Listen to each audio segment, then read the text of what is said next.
চ্যানেলে আপনাদেরকে স্বাগত। এখন যে বিষয় নিয়ে আলোচনা করব তা হলো বেতন বৃদ্ধি সংক্রান্ত বিজ্ঞপ্তি প্রকাশ করেছে রাজ্য সরকার।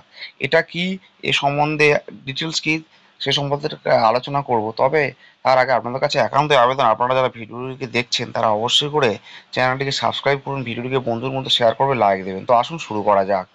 বেতন বৃদ্ধি সংক্রান্ত বিজ্ঞপ্তি প্রকাশ, শিক্ষক ও শিক্ষাকর্মীদের জন্য বড় সুখবর দিল রাজ্য সরকার।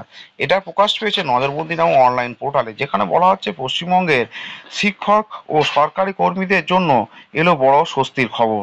রাজ্য সরকার সম্প্রতি স্যালারি ইনক্রিমেন্ট সংক্রান্ত একটি নতুন বিজ্ঞপ্তি প্রকাশ করেছেন, যেখানে বিশেষভাবে বলা হয়েছে যে পে ম্যাট্রিক্সের শেষ সেলে পৌঁছানো কর্মচারীরা এবার বেতন বৃদ্ধি পাবেন। এই পদক্ষেপকে বলা হচ্ছে স্ট্যাগনেশন ইনক্রিমেন্ট। স্থবিরতা সমস্যা কিভাবে তৈরি হয়েছিল না, রোপা 2019 অনুযায়ী প্রতিটি পে ম্যাট্রিক্স লেভেলে 33টি সেল রয়েছে। সাধারণত প্রতি বছর কর্মচারীরা একটি করে ইনক্রিমেন্ট পান, কিন্তু 30 বছর চাকরি করার পর যখন কর্মচারীরা শেষ সেলে পৌঁছে যান তখন আর স্বাভাবিক বেতন বৃদ্ধি পান না। এই এই অবস্থাকেই বলা হচ্ছে স্থবিরতা বা স্ট্যাগনেশন।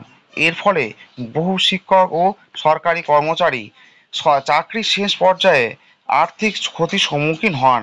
সরকারি সরকারের হচ্ছে নতুন বিজ্ঞপ্তি কি বলা হচ্ছে না, গত 12 সেপ্টেম্বর প্রকাশিত বিজ্ঞপ্তি অনুযায়ী যে সমস্ত শিক্ষক ও কর্মচারী ইতিমধ্যেই পে ম্যাট্রিক্সের শেষ ছেলে পৌঁছে গেছেন তাদের জন্য বিশেষ স্ট্যাগনেশন ইনক্রিমেন্ট কার্যকর করা হবে। এটি প্রাথমিক থেকে মাধ্যমিক স্তরের সমস্ত স্কুলের শিক্ষকদের জন্য ভালোভাবে প্রযোজ্য।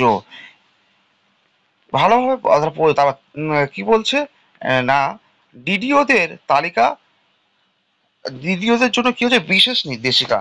সরকারি বিজ্ঞপ্তিতে ড্রয়িং অ্যান্ড ডিসবার্সিং অফিসারদের জন্য আলাদা নির্দেশ দেওয়া হয়েছে।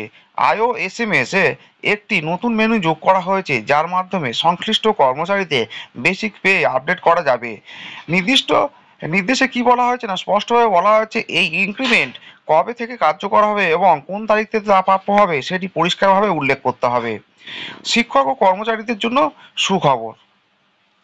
এই সিদ্ধান্তে বিশেষভাবে উপকৃত হবে সেই সব শিক্ষকরা, সেই সব শিক্ষক বা শিক্ষিকারা যারা দীর্ঘদিন চাকরি জীবন শেষে আর কোনো বেতন বৃদ্ধি আশা করতে পারছিলেন না।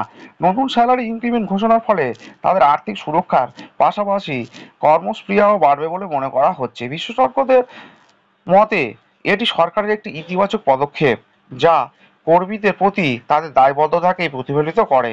রোপা 2019 এবং হচ্ছে ভবিষ্যতের দিক নির্দেশ কি। রোপা 2019 এর মেয়াদ শেষ হচ্ছে 2025 সালের 31শে ডিসেম্বর। তার আগে এই বিজ্ঞপ্তি প্রকাশ হওয়া বা কার্যকর হওয়া মানে আগামী দিনে বেতন বৃদ্ধির কাঠামো আরও স্পষ্ট হবে।